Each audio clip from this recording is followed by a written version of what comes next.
హరే కృష్ణ. ఇప్పుడు ఆంజనేయుడు అలా గాలిలో ఎగురుతున్నాడు.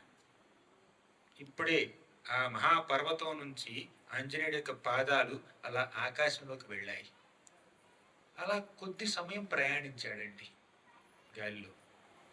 కాసేపట్లోనే ఏం జరిగిందంటే, అక్కడ సముద్రుడు ఉన్నాడు చూడండి, ఈ సముద్రానికి అధిష్టాన దేవత. ఆ సముద్రుడు ఏం చేశాడంటే, శ్రీరామదూత అయినటువంటి, శ్రీరాముడికి మహాభక్తుడైనటువంటి ఈ ఆంజనేయుడు లంకా నగరానికి ప్రయాణం అవుతున్నాడు కాబట్టి ఆయనకి నేను కాస్తైన సేవ చెయ్యాలి అన్నటువంటి ఒక కోరిక సముద్రుడిలో కలిగింది. అంటే రాముడికి సేవ చేయలేకపోతున్నాను, రాముడి యొక్క బంటుకైనా సేవ చేయాలనేటువంటి ఒక ఉద్దేశంతో ఈ సముద్రుడు మైనాకుడి దగ్గరికి వెళ్ళాడు. ఇంతకీ మైనాకుడు ఎవరండి? మైనాకుడు ఒక పెద్ద పర్వతం. ఒకప్పుడు పర్వతానికి ఎన్నెన్నో రెక్కలు ఉండేవండి. పర్వతానికి రెక్కలు ఉండేవి, పర్వతాలకి రెక్కలు ఉండేవి. ఈ పర్వతాలు ఏం చేసేవి? ఆ రెక్కలతో ఎక్కడికి కావాలంటే అక్కడికి యథేచ్ఛగా ఎగిరేవి. కేవలం పర్వతాలు రెక్కలతో ఎగురుతూ ఆకాశంలోనే ఉండవు కదా, అప్పుడప్పుడు ల్యాండ్ అవ్వాలి కదా కింద. ఎప్పుడైతే రెక్కలు ఉన్నటువంటి పర్వతాలు భూమిని తాకుతాయో ఆ పర్వతాల కింద ఎంతో మంది మనుషులు, ఋషులు, బ్రాహ్మణులు, పిల్లలు, నగరాలు, గ్రామాలు అన్నీ నాశనం అయిపోయాయి. ఒక పర్వతం ల్యాండ్ అయిందంటే ఎలా ఉంటుందండి? ఆ పర్వతం కింద ఎంతమంది వెళ్ళిపోతారు? అది చూసి ఇంద్రుడు ఏమనుకున్నాడంటే, ఈ పర్వతాలకు ఉన్నటువంటి రెక్కల్ని నేను నరికెయ్యాలి అనుకున్నాడు. తన యొక్క వజ్రాయుధం తీసుకుని ఆ పర్వతాలకు ఉన్నటువంటి రెక్కల్ని నరికేస్తూ వచ్చాడనమాట ఇంద్రుడు. కానీ ఆ సందర్భంలో ఒక పర్వతం మైనాకుడు భయపడి సముద్రంలో తలదాచుకున్నాడు అనమాట. కానీ సముద్రుడు ఆ మైనాకుడు అనే పర్వతానికి ఎందుకు ఆశ్రయాన్ని ఇచ్చాడు? ఎందుకు ఇచ్చాడంటే, ఇప్పుడు సముద్రం లోతుల్లో నుంచి అధోలోకాలకి ఒక మార్గం ఉందండి. ఇప్పుడు భూమండలం ఉంది కదా, ఆ భూమండలం లోతుల్లో ఇంకో 7 లోకాలు ఉన్నాయండి. అతల, వితల, సుతల, రసాతల, తలాతల, భూత, పాతాళ, ఇలా ఎన్నెన్నో లోకాలు ఉన్నాయి. ఆ కింద లోకాల్లో నుంచి కొంతమంది అసురులు అప్పుడప్పుడు సముద్ర మార్గం ద్వారా భూమండలం మీదకి వచ్చి ఇక్కడ ఉన్నటువంటి వ్యక్తుల్ని బాధించేవారు. ఇప్పుడు ఈ మైనాక పర్వతం సముద్రంలో తలదాచుకుంది కాబట్టి ఈ మైనాక పర్వతం ఈ కింద లోకాల్లో ఉన్నటువంటి వ్యక్తులు పైకి భూమండలంలోకి రాకుండా అడ్డుపట్టింది అనమాట. అప్పుడు సముద్రుడు ఏమనుకున్నాడంటే, సరే ఈ పర్వతం నా సముద్ర గర్భంలో ఉండడం వల్ల కింద లోకాల్లో ఉన్న వ్యక్తులు పైకి రారు. ఆ రకంగా చూస్తే భూమండలం ఎంతో శ్రేయస్కరంగా ఉంటుంది. అంతేకాదు ఈ పర్వతం ఇక్కడ ఉండడం వల్ల ఆ పర్వతానికి కూడా భయం ఉండదు అని చెప్పి ఇద్దరికి బెనిఫిట్, విన్ విన్ సిచ్యువేషన్ అని చెప్పేసి సముద్రుడు ఆ మైనాకుడికి తనలోనే ఆశ్రయాన్ని కల్పించాడు. ఇప్పుడు సముద్రుడు మైనాకుడి దగ్గరికి వెళ్ళి ఏమన్నాడంటే, మైనాక, నేను నీకు ఆశ్రయం ఇచ్చాను, నాకు నీ నుంచి ఒక చిన్న సహకారం కావాలి. ఏమిటా సహకారం స్వామి, చెప్పండి, చేస్తాను అని మైనాకుడు అన్నాడు. అప్పుడు సముద్రుడు ఏమన్నాడంటే, శ్రీరామదూత అయినటువంటి శ్రీ ఆంజనేయ స్వామి ఈ పెద్ద సముద్రాన్ని తాకుతున్నాడు, మన మీదగా వెళ్తున్నాడు, కాబట్టి ఆయనకి మనం ఆతిథ్యాన్ని ఇవ్వాలి. నేనేం ఆతిథ్యాన్ని ఇస్తానండి? నేనంటే సముద్రుడు, నేను కాదు. ఈ సముద్రంలో ఉప్పు నీళ్ళు మాత్రమే ఉన్నాయి, ఆయనేం ఆతిథ్యం ఇస్తాడు చెప్పండి? ఒక గ్లాసు మంచినీళ్ళు కూడా ఇవ్వలేడు ఆయన. కానీ ఆ సముద్ర గర్భంలోనే ఉన్నటువంటి ఈ మైనాక పర్వతం మీద ఎన్నెన్నో వనాలు ఉన్నాయి, ఎన్నెన్నో ఉపవనాలు ఉన్నాయి, ఎన్నో వృక్షాలు ఉన్నాయి. ఆ వృక్షాలకి చక్కటి మధురమైనటువంటి ఫలాలు ఉన్నాయి. సేద తీర్చుకోవడానికి చక్కటి చెట్లు ఉన్నాయి. ఆ చెట్టు కింద చక్కగా సేద తీర్చుకోవచ్చు, రిలాక్స్ అవ్వచ్చు, రెస్ట్ తీసుకోవచ్చు. కాబట్టి మైనాక, నువ్వు ఈ సముద్ర మధ్యం నుంచి అలా బయటికి రావాలి. సముద్రం లోపల దాక్కున్నటువంటి నువ్వు సముద్రం నుంచి బయటికి వచ్చి ఆంజనేయుడికి ఆతిథ్యం ఇవ్వాలి, ఆంజనేయుడికి సేద తీర్చుకునే అవకాశాన్ని కల్పించాలి. కొద్ది నిమిషాలు నీ మీద ఉంటాడు, కాస్త రిలాక్స్ అవుతాడు, రెస్ట్ తీసుకుంటాడు, తర్వాత మళ్ళీ వెళ్తాడు అని చెప్పి మన సముద్రుడు అనేసరికి మైనాకుడు వెంటనే దానికి అంగీకరించాడు. అప్పుడు ఆంజనేయుడు అలా ఆకాశ మార్గంలో అలా వెళ్తున్నాడు, ప్రయాణిస్తున్నాడు. అలా ప్రయాణిస్తున్నటువంటి ఆంజనేయుడికి అకస్మాత్తుగా సముద్రంలో నుంచి ఏదో పెద్ద వస్తువు బయటకు వస్తున్నట్టు కనిపిస్తుంది. బయటకు వచ్చేది ఎవరండి? మైనాక పర్వతం. అలా మైనాక పర్వతం బయటకు వస్తుందండి ఆంజనేయుడికి. ఇప్పుడు ఆంజనేయుడు ఎవరు? రామబాణంతో సమానం. యథా రాఘవ నిర్ముక్త శరః శ్వశన విక్రమ గచ్చేత్ తద్వద్గమిష్యామి లంకాం రావణ పాలితాం అని ముందే అన్నాడు కదా. యథా రాఘవ నిర్ముక్త శరః శ్వశన విక్రమ, నేను శ్రీరామచంద్రుడికి బాణంతో సమానం. అలా రామబాణంలాగా దూసుకు వెళ్ళిపోతున్నటువంటి ఆంజనేయ స్వామికి మార్గమధ్యంలో ఎవరో ఆటంకం కల్పిస్తున్నారనిపించిందండి. నేను అలా ముందుకు వెళ్తున్నప్పుడు ఈ సముద్రంలో నుంచి పెద్ద పర్వతం బయటకు వచ్చి నాకు అడ్డంగా నిలుస్తుందా అని చెప్పి దాన్ని ఒక అడ్డంగా భావించి ఆంజనేయుడు తన యొక్క ఛాతీతో ఆ పర్వత శిఖరాన్ని అలా తాకాడండి. ఆ శిఖరం కాస్త కొంచెం డ్యామేజ్ అయింది. అప్పుడు మైనాకుడు ఏమనుకున్నాడంటే, ఓ ఆంజనేయుడు నన్ను ఒక అడ్డంకుగా చూస్తున్నాడా, నన్ను ఒక అవరోధంగా పరిగణిస్తున్నాడా? నేను అవరోధాన్ని కాదు, ఆతిథ్యాన్ని ఇచ్చేటటువంటి ఒక భక్తుణ్ణి అని మైనాకుడు ఏమనుకున్నాడంటే, తన యొక్క పర్వత రూపం కాకుండా ఒక వ్యక్తి రూపంలో, ఒక మానవ రూపంలో ఆయన తన పర్వతం మీద నిలబడి, శిఖరం మీద నిలబడి ఆంజనేయుడికి నమస్కరించాడు. ఇప్పుడు నదులు ఉన్నాయి చూడండి, గంగానది ఉంది, నది రూపం కూడా ఉంటుంది. గంగానదికి ఒక దేవి రూపం కూడా ఉంటుంది. గంగా దేవత 2 కాళ్ళు 2 చేతులతో, చక్కటి కళ్ళతో, చక్కటి చీర కట్టుకుని గంగానది ఒక మానవ రూపంలో దర్శనమిస్తుందండి. అలాగే యమునాదేవి కూడా. అంటే ఈ నదులకి, సముద్రాలకి, పర్వతాలకి పర్వత రూపాలు ఉంటాయి, నదుల రూపాలు ఉంటాయి, మానవ రూపాలు కూడా ఉంటాయి. అలా మైనాకుడు ఒక పురుష రూపం దాల్చి ఆ మైనాక పర్వతం మీదే నిలబడి, తన యొక్క పర్వత శిఖరం మీదే నిలబడి ఏమన్నాడంటే, ఆంజనేయ, నేను నీకు అవరోధం కలిగించడానికి రాలేదు ఇక్కడ. నేను వచ్చింది నీకు సేవ చేయడం కోసం, నీకు ఆతిథ్యాన్ని ఇవ్వడం కోసం వచ్చాను నేను, కానీ నేను నీకు అవరోధం కలిగించడానికి రాలేదు. నన్ను అపార్థం చేసుకోవద్దు. నువ్వు పెద్ద ప్రయాణం చేస్తున్నావు, 100 యోజనాల సముద్రాన్ని దాటుతున్నావు. కేవలం సముద్రం దాటడం మాత్రమే కాదు, సముద్రం దాటిన తర్వాత, ఆవలి ఒడ్డుకు వెళ్ళిన తర్వాత ఆంజనేయుడు చేయవలసినటువంటి పనులు చాలా ఉన్నాయండి. సీతమ్మని కనుక్కోవాలి. సీతమ్మ ఎక్కడుందో తెలీదు. అంత పెద్ద లంకా సామ్రాజ్యంలో, బంగారు సామ్రాజ్యంలో ఈ రావణాసురుడు సీతమ్మని ఎక్కడ దాచాడో ఆంజనేయుడు కనుక్కోవాలి కదా. చాలా పెద్ద ప్రాజెక్ట్ ఉంది నీకు ఆంజనేయ. కాబట్టి నువ్వు కాస్త రెస్ట్ తీసుకోవాలి, కాస్త విశ్రాంతి తీసుకో అని చెప్పి, నా యొక్క పర్వతం మీద ఎన్నెన్నో పళ్ళున్నాయి, వృక్షాలున్నాయి, ఫలాలున్నాయి, సేద తీర్చుకోవడానికి, రెస్ట్ తీసుకోవడానికి, విశ్రాంతి తీసుకోవడానికి కావలసినటువంటి వసతులన్నీ ఉన్నాయి. కాస్త ఫలాలు భక్షించు, కాస్త విశ్రాంతి తీసుకో, అప్పుడు కొనసాగించు నీ ప్రయాణాన్ని అని చెప్పి ఎంతో ప్రేమతో అభ్యర్థించాడండి మైనాకుడు. అప్పుడు ఆంజనేయుడికి అర్థమైంది, మైనాక, ఇప్పుడు నాకు అర్థమైంది, నువ్వు నాకు అవరోధం కల్పించడానికి రాలేదు, ఆతిథ్యం ఇవ్వడానికి వచ్చావు. కానీ నా పరిస్థితి ఏమిటో తెలుసా? నువ్వు నాకు ఆతిథ్యాన్ని ఇచ్చే పరిస్థితిలో నువ్వున్నా కూడా ఆ ఆతిథ్యాన్ని స్వీకరించే పరిస్థితిలో నేను లేను. ఎందుకంటే వ్యవధి చాలా తక్కువ ఉంది. సమయం తక్కువ ఉన్నప్పుడు సాధించవలసినటువంటి కార్యం ఇంకా సాధించలేదు కాబట్టి ఆ సమయాన్ని, ఉన్న కాస్త సమయాన్ని మనం ఎప్పుడు వృధా చేయకూడదండి. ఇప్పుడు పిల్లలకు పరీక్షలు అవుతాయి, 2 రోజుల్లో పరీక్షలు ఉన్నాయి. ఆ 2 రోజుల్లో ఇక టీవీ చూస్తా, సినిమా చూస్తా ఉంటే కుదరదు కదా, చదవాలి. సమయం తక్కువ, కార్యసాధన ఇంకా అవ్వలేదు, గోల్ ఉంది. అదేవిధంగా ఆంజనేయుడు కూడా ఏమన్నాడంటే, నేను కార్యసాధన చెయ్యాలి. ఇప్పుడు శ్రీరామచంద్రుడి సేవలో నేను వినమగ్నమై ఉన్నాను. ఇప్పుడు సేద తీర్చుకుంటే ఆలస్యం అవుతుంది. ఇప్పటికే చాలా ఆలస్యమైంది. పైగా నేను ప్రయాణాన్ని ఇప్పుడే ప్రారంభించాను. ఇప్పుడే కదండి ఆంజనేయుడు ఆ పెద్ద పర్వతాన్ని ఎక్కి, సముద్ర తీరంలో ఉన్నటువంటి పర్వతాన్ని ఎక్కి ఆకాశంలో మార్గంలోకి ప్రయాణించడం ప్రారంభించింది ఇప్పుడే కదా. వెంటనే రెస్ట్ ఏమిటి? ఏమనుకున్నాడంటే, మైనాక, నీ ఆతిథ్యానికి నేను కృతజ్ఞుణ్ణి. కృతజ్ఞతాభావంతో ఆయనకి నమస్కరించాడు. కానీ ఇప్పుడు ఆతిథ్యమే ఒక పెద్ద విఘ్నం. కొన్నిసార్లు ఏమిటంటే, మన ఒక సౌకర్యాన్ని స్వీకరించామనుకోండి, ఒక ఫెసిలిటీ స్వీకరించామనుకోండి, ఆ ఫెసిలిటీ స్వీకరించడం వల్ల మన కార్యసాధన ఆలస్యం అవుతుంది. అదే పెద్ద విఘ్నం అవుతుంది.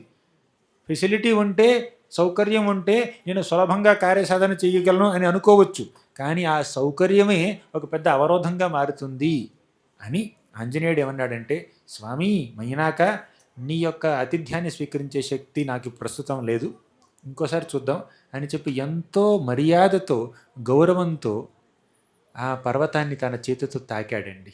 ఎక్నాలెడ్జ్ చేసినట్టు అనమాట. కృతజ్ఞుణ్ణి అని తాకి, మర్యాదతో తాకి ప్రయాణాన్ని కొనసాగించాడండి. అప్పుడు దేవతలందరూ చూస్తున్నారండి. ఆంజనేయుడు చేసే ఈ మహాప్రయత్నాన్ని ఆ దేవతలందరూ చూస్తున్నారు, హర్షిస్తున్నారు. వారందరి మనసులో ఒక చిన్న ఆలోచన కలిగింది. ఆంజనేయుడి మనసులో ఇంత పట్టుదల ఉందా? ఇప్పుడు శ్రీకృష్ణుడు భగవద్గీతలో ఏం చెప్పాడండి?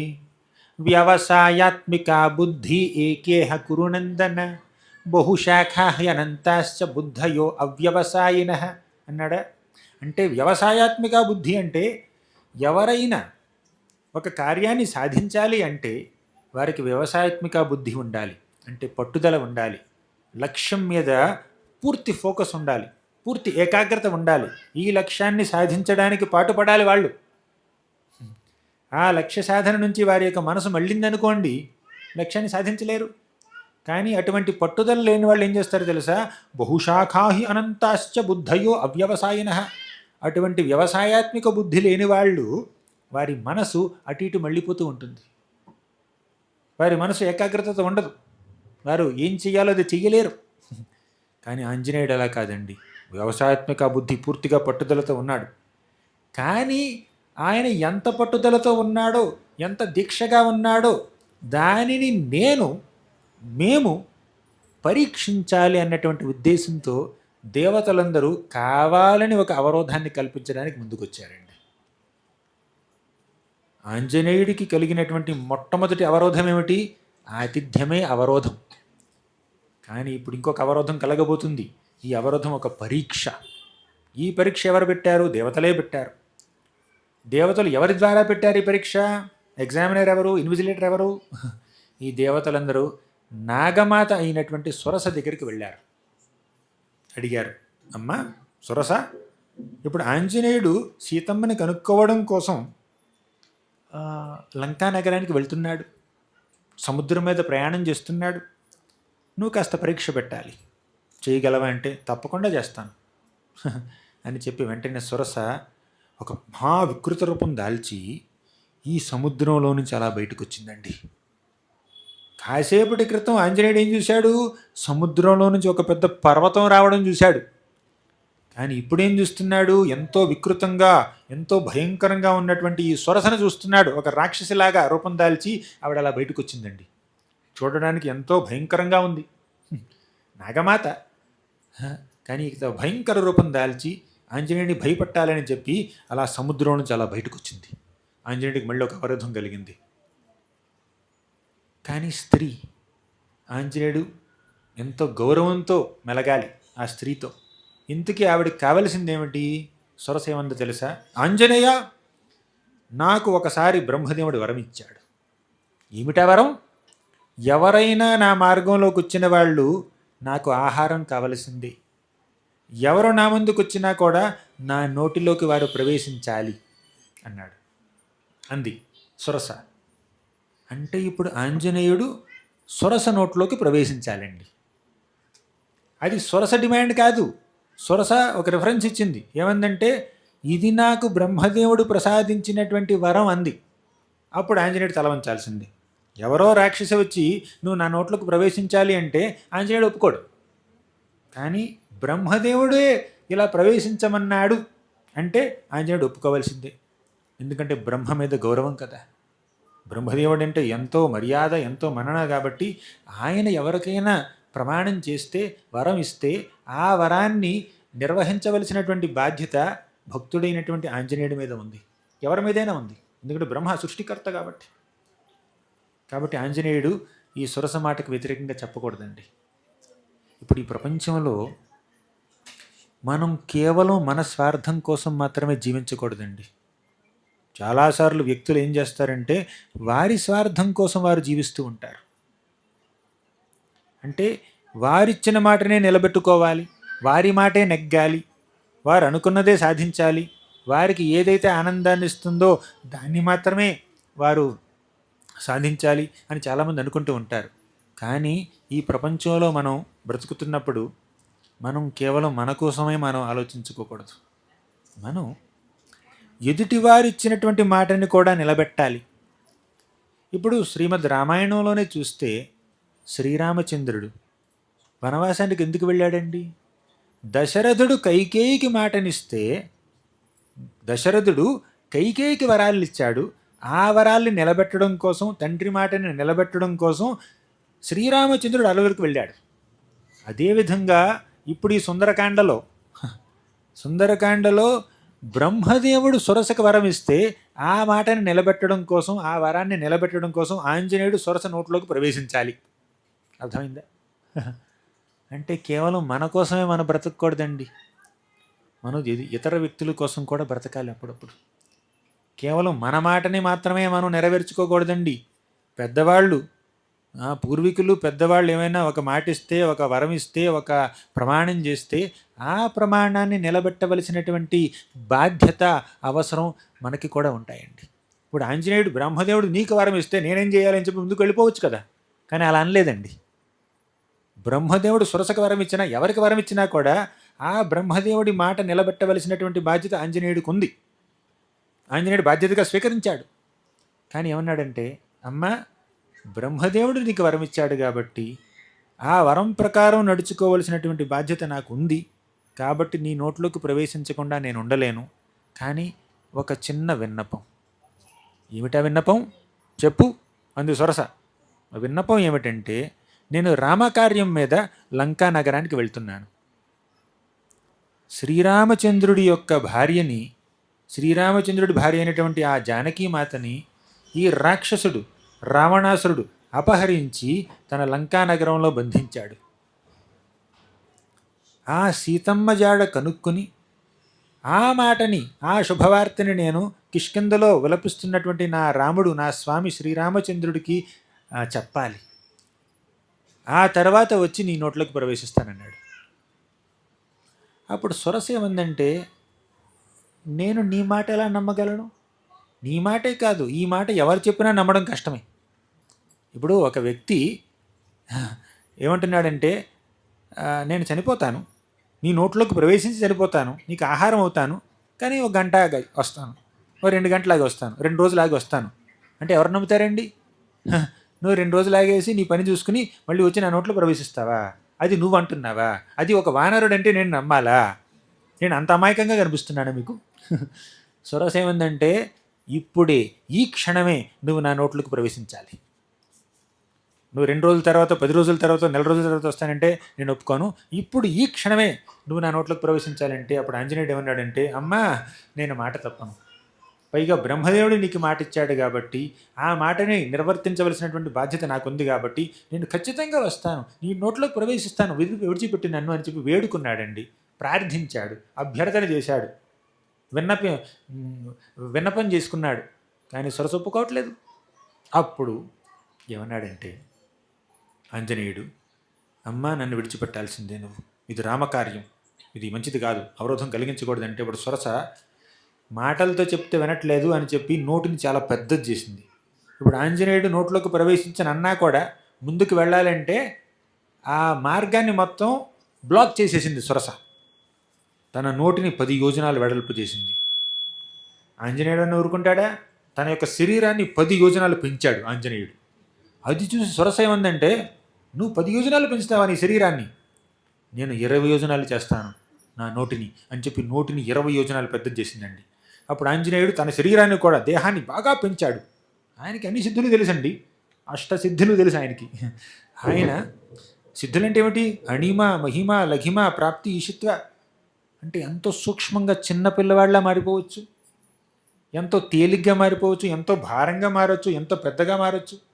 Greater than the greatest, smaller than the smallest, heavier than the heaviest, lighter than the lightest. అలా మారగలడు ఆంజనేయుడు. ఇప్పుడు ఆంజనేయుడు తన శరీరాన్ని పెంచాడు. అప్పుడు సురస తన నోటిని 20 యోజనాలు వెడల్పు చేసింది. ఆంజనేయుడు కూడా తన శరీరాన్ని 20 యోజనాలు పెంచాడు. అప్పుడు సురస తన నోటిని 30 యోజనాలు పెంచింది. ఆంజనేయుడు కూడా 30 చేశాడు. ఇక 10, 10, 20, 20, 30, 30, 40, 40, 50, 50 అలా పోటీ జరుగుతుందనమాట. ఒక క్షణం ఆంజనేయుడు ఆలోచించాడు, నేను ఎందుకు వచ్చాను ఎక్కడికి? నేను వచ్చింది దేనికి? సీతమ్మ జాడ కనుక్కోవడానికి. శ్రీరామచంద్రుడు శోకసాగరంలో ఉన్నాడు, ఆయన కన్నీరు తొడగడం కోసం, సీతమ్మకి ఓదార్పు కలిగించడం కోసం, ఊరట కలిగించడం కోసం. అక్కడ సుగ్రీవుడు మా రాజుగారు రామచంద్రుడికి మాటిచ్చాడు, ఏమని? స్వామి రామ, నువ్వు నా సామ్రాజ్యాన్ని మళ్ళీ నాకు ఇచ్చావు, నా అన్న వాలిని సంహరించావు, నా అన్న వాలిని సంహరించి మళ్ళీ నా భార్యని నాకు దగ్గరికి తీసుకొచ్చావు, మళ్ళీ నన్ను రాజ్యంలో స్థాపించావు నువ్వు. అలాగే నీ భార్యని నిన్ను కలిపే బాధ్యత నాది. నాకున్నటువంటి కోట్ల కొలది వానర సేనని నలుదిశలా పంపించి నీ సీత ఎక్కడుందో వెతుకుతాను అని సుగ్రీవుడు రామచంద్రుడికి మాటిచ్చాడు. అలా సుగ్రీవుడు రామచంద్రుడికి ఇచ్చినటువంటి మాటని నిలబెట్టే బాధ్యత ఆంజనేయుడికి ఉంది. అవునా? అక్కడ సుగ్రీవుడి మాట నిలబెట్టాలా? ఇక తాను ఆంజనేయుడు వానరులకు కూడా మాటిచ్చాడు, తాను మాటిచ్చాడు కూడా. ఇప్పుడు తాను ఆంజనేయుడు వానరులకు మాటిచ్చాడు, సుగ్రీవుడు రామచంద్రుడికి మాటిచ్చాడు, కానీ బ్రహ్మదేవుడు సురసకి మాటిచ్చాడు. ఇంతమంది గొప్పవాళ్ళు ఇన్ని మాటలు ఇస్తూ ఉన్నారు. ఈ మాటల్లో అప్పుడప్పుడు విరోధం వస్తుంది, కాన్ఫ్లిక్ట్ జరుగుతుంది, కాంట్రడిక్ట్ అవుతుంది, ఒక మాట ఇంకో మాట. అన్నిటిని ఎలా సాటిస్ఫై చేస్తామండి? ఇది మల్టీ కన్స్ట్రెయింట్ ఆప్టిమైజేషన్ ప్రాబ్లం అనమాట. ఎన్నో కన్స్ట్రెయింట్స్ ఉన్నాయి, ఎన్నో కష్టాలు ఉన్నాయి, ఆప్టిమైజ్ సొల్యూషన్ ఎతకాలి మనం. అప్పుడు ఆంజనేయుడు తన శరీరాన్ని పెంచుతూ పోతున్నాడు. అప్పుడు ఆంజనేయుడికి ఏమనిపించిందంటే, నేను శ్రీరామచంద్రుడి సేవ చెయ్యాలి, సొరస నోటి కన్నా నా శరీరాన్ని ఇంకా ఎక్కువగా పెంచుకోగలనని నిరూపించుకోవడం కాదు నా యొక్క లక్ష్యం, నా యొక్క ధ్యేయం ఇది కాదు. నా లక్ష్యం ఏమిటి? సీతమ్మ జాడ కనుక్కోవడం నా లక్ష్యం. కానీ సొరస కన్నా నేను గొప్పవాణ్ణి, సొరస నోటి కన్నా నా శరీరాన్ని పెంచగలను అని ఈ కాంపిటీషన్లో నెగ్గడం, విన్ అవ్వడం కాదు నాకు నా నా యొక్క లక్ష్యం, నా యొక్క ధ్యేయం అని అప్పుడు అనిపించింది ఆయనకి. అప్పుడప్పుడు ఈ ప్రపంచంలో కొంతమంది ఏం చేస్తూ ఉంటారో తెలుసా? అనవసరంగా మనల్ని ఒక కాంపిటీషన్లోకి లాగుతారండి. వారితో పోటీ పడాలన్నటువంటి ఉద్దేశముకి ఇసుమంత కూడా లేదు, కానీ మిమ్మల్ని ఛాలెంజ్ చేస్తారు, పోటీ పడాల్సిందే అంటారు. పోటీ నాకు ఇంట్రెస్ట్ లేదు, లేదు పడాల్సిందే అంటారు. ఉదాహరణ చెప్పనా? ఒక్కసారి ఒక క్షణం మనం రామాయణం నుంచి మహాభారతానికి వెళ్దామండి. ఆ మహాభారతంలో ధర్మరాజుకి జూదం ఆడాలన్నటువంటి కోరిక ఇసుమంతైనా లేదు. అసలు ఆయనకి జూదం ఆడడం సరిగ్గా రాదు కూడా. కానీ దుర్యోధనుడు టెంప్ట్ చేస్తున్నాడు. భయపడుతున్నావు కదా, అర్థమైంది మాకు. భయం కాదు స్వామి, నా భయం ఏంటంటే ఏదో ఓడిపోతానని కాదు భయం. కుటుంబ కలహాలు వస్తాయి ఈ జూదం వల్ల. అనవసరంగా కుటుంబ సభ్యుల మధ్య ఈ జూదం ఎందుకు? పైగా ఈ జూదం ఏమన్నా ఇదేమైనా వినోదమా? ఇదేమైనా విలువిద్య? ఇదేమైనా గదా విద్య? అది ప్రాక్టీస్ చేస్తాం ఒక రకం. కానీ జూదం అంటే అది చాలా దారుణమైనటువంటి గేమ్, మీరు దాన్ని ఆడమంటున్నారు ఏంటని చెప్పి మన ధర్మరాజు ఎన్నోసార్లు వద్దని చెప్పాడు. కానీ దుర్యోధనుడు కవ్విస్తున్నాడు, ధృతరాష్ట్రుడు ఆమోదిస్తున్నాడు, ధృతరాష్ట్రుడిని ఆడాల్సిందే అంటున్నాడు. రాజుగారు అన్నమాట, తండ్రి గారు అన్నమాట, తండ్రి స్థానంలో ఉన్నటువంటి ధృతరాష్ట్ర మహారాజు అన్న మాటని నిర్వహించవలసినటువంటి బాధ్యత ధర్మరాజుకు ఉంది కదా. అందుకే ధర్మరాజు ఆడాల్సి వచ్చింది. అవునా? కొంతమంది ఈ ప్రపంచంలో మనల్ని పోటీలోకి లాగుతారు, అనవసరమైన కాంపిటీషన్లోకి లాగుతారు. మనం కూడా నెగ్గాలి అన్నటువంటి ఒక మనస్తత్వాన్ని మన మనసులో క్రియేట్ చేస్తారు. పైగా ధర్మరాజు జూదంలో కూర్చున్నప్పుడు దుర్యోధనుడు ఆడలేదు. ఏమన్నాడంటే, నా తరపుని శకుని ఆడతాడన్నారు. శకుని ఆడడం ఏమిటి? అప్పుడు వెంటనే ధర్మరాజు ఏమన్నాడంటే, నాకు ఒక సందు దొరికింది అని చెప్పి నేను శకునితో ఆడను. ఎందుకంటే శకుని నాకు సమవుజ్జి కాదు, నేను సామ్రాట్టుని, యుధిష్ఠిర సామ్రాట్టుని, ఇంద్రప్రస్థానికి రాజుని, ఈ శకునితో ఆడాల్సిన అవసరమే నాకేంటని అన్నాడు. అంటే లేదు, నువ్వు భయపడుతున్నావు అని చెప్పి మళ్ళీ కవిస్తున్నాడు అనమాట దుర్యోధనుడు. ఇక ఆడక తప్పలేదు. అలా ఈ ప్రపంచంలో కొంతమంది మనల్ని అనవసరంగా పోటీలోకి లాగుతారండి. అప్పుడప్పుడు పార్టిసిపేట్ చేయాల్సి వస్తుంది. ఇప్పుడు ఈ సందర్భంలో సుందరకాండలో సురస ఆంజనేయుడితో ఏముందంటే, నువ్వు నా నోట్లోకి ప్రవేశించాలంది, ప్రవేశించకపోతే నీకు మార్గం వదలనంది.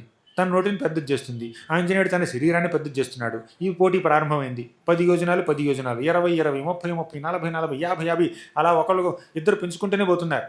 అప్పుడు ఆంజనేయుడు కనిపించింది, ఈ పోటీలో నెగ్గడం నా యొక్క ఉద్దేశం కాదు. నా ధ్యేయం సొరస కన్నా నేను నా యొక్క శరీరాన్ని పెంచగలనని ప్రూవ్ చేసుకోవడం కాదు నా యొక్క ధ్యేయం, రాముడి సేవ చేయడం అని చెప్పి ఆంజనేయుడు క్షణకాలంలో అత్యంత సూక్ష్మంగా మారాడండి. చెప్పాను కదా, bigger than the biggest, smaller than the smallest.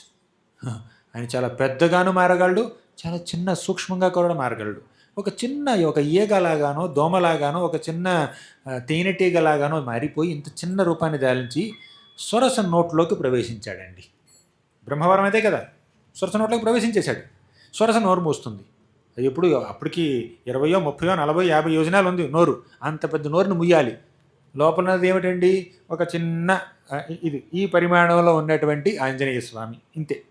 ఈ సైజులో ఉన్న ఆంజనేయ స్వామిని ఇలా ముయ్యాలి అంటే సొరసకి అంత పెద్ద నోరు ముయ్యడానికి టైం పట్టిందనమాట. ఇంతలో వెంటనే ఆంజనేయుడు బయటకు వచ్చేసాడు. నోట్లోకి ప్రవేశించాడు, బయటకు వచ్చేసాడు. వచ్చి ఏమన్నాడంటే, అమ్మ, బ్రహ్మదేవుడు నీకు ఇచ్చినటువంటి వరం ప్రకారం నేను నీ నోట్లోకి ప్రవేశించాను. సో బ్రహ్మదేవుని మాట వమ్ము కాలేదు, ఆయన మాట నేను నిలబెట్టాను. నువ్వు కూడా నా మాట నిలబెట్టు, నన్ను వెళ్ళని అని చెప్పి వేడుకున్నాడు. అప్పుడు సొరస ఆంజనేయుడి యొక్క బుద్ధి కుశలతని, ప్రజెన్స్ ఆఫ్ మైండ్ని మెచ్చుకుని, నాయనా నీకు ఆశీర్వదిస్తున్నాను నేను. నాగమాత అప్పుడు నాగమాతగా ప్రత్యక్షమయ్యి, నాయనా నువ్వు ఖచ్చితంగా ఈ పెద్ద ఈ సంకల్పాన్ని నువ్వు సఫలం చేస్తావు, ఖచ్చితంగా సీతమ్మ జాడ కనుక్కుంటావు, శ్రీరామచంద్రుడి యొక్క కార్యాన్ని సిద్ధించుకుంటావు నువ్వు అని చెప్పి సొరస ఆశీర్వదించి పంపించిందండి తల్లి. ఇక్కడ మనం నేర్చుకోవలసినటువంటి పాఠం ఏమిటో తెలుసా? అప్పుడప్పుడు మనల్ని పోటీ పడడానికి ఎవరైనా కవ్వించినా కూడా మనం అహంకరించకూడదండి. అహంకారంతో నేను నెగ్గాలి అన్నటువంటి మనస్తత్వం మన మనసులో వచ్చిందంటే అంతే, మన కార్యసాధనకు భంగం కలిగినట్టే.